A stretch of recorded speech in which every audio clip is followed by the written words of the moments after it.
Friends ఈ వీడియోని చూసే ముందు ఈ వీడియో మాత్రం తప్పకుండా లైక్ చేయండి, అలాగే మన ఛానల్ని సబ్స్క్రైబ్ చేసుకోండి, పక్కన ఉన్న బెల్ ఐకాన్ మీద క్లిక్ చేయండి, మీకు ఆల్ నోటిఫికేషన్స్ వస్తాయి. తర్వాత కామెంట్ సెక్షన్లో మాత్రం దిస్ వీడియో ఈజ్ అమేజింగ్ అని టైప్ చేయండి. ఇవాళ ఈ వీడియోలో ప్రధానమైన చర్చ అండ్ మెయిన్ టాపిక్ కూడా చాలా మంది రైతు సోదరులు కావచ్చు, రైతు మిత్రులు కావచ్చు ఎదురు చూసినటువంటి చర్చ అండ్ ప్రధానమైన టాపిక్, మెయిన్ టాపిక్. ఎవరైతే ఇంటి నిర్మాణం కోసం ఇల్లు లేక పూరీలలో కావచ్చు, పూరి గుడిసెల్లో కావచ్చు, రేకు షెడ్యూల్ కావచ్చు నివసిస్తున్నటువంటి వాళ్ళకి ప్రభుత్వం ఎలా చాలా గుడ్ న్యూస్ అందించింది. ఆ గుడ్ న్యూస్ ఏంటి, ఎప్పట్లోగా ఇది సక్సెస్ అవ్వచ్చు, ఆ పర్టికులర్ డీటెయిల్స్ మనం షార్ట్ కట్ లో తెలుసుకుందాం. ఓకేనా? So let start our topic.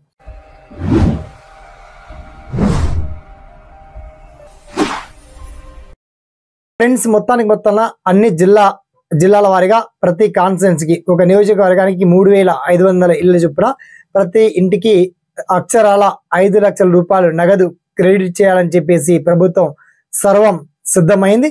మొత్తానికి ఏదైతే ఆశించారో అదే కూడా ప్రయత్నం సక్సెస్ అవుతుందా లేదా అని చాలా మంది టెన్షన్ ఫుల్ గా ఉన్నారు.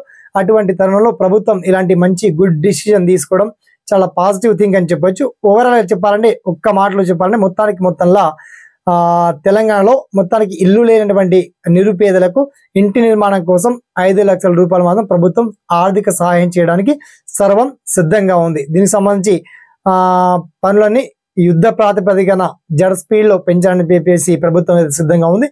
కావాలంటే మీ కాన్స్టిట్యున్సీ వైజ్ గా, తాలూకాల వారిగా, మండలాల వారిగా, గ్రామాల వారిగా ఏ గ్రామాల్లో ఎవరు నిజంగా అర్హులు, ఎవరు అర్హులు కారు, ఆ పర్టికులర్ డీటెయిల్స్ జాబితా కూడా ప్రభుత్వం రిలీజ్ చేసింది.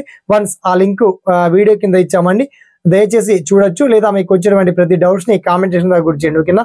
సదా మీ సేవలో SP education YouTube channel. Thanks for watching. జై హింద్.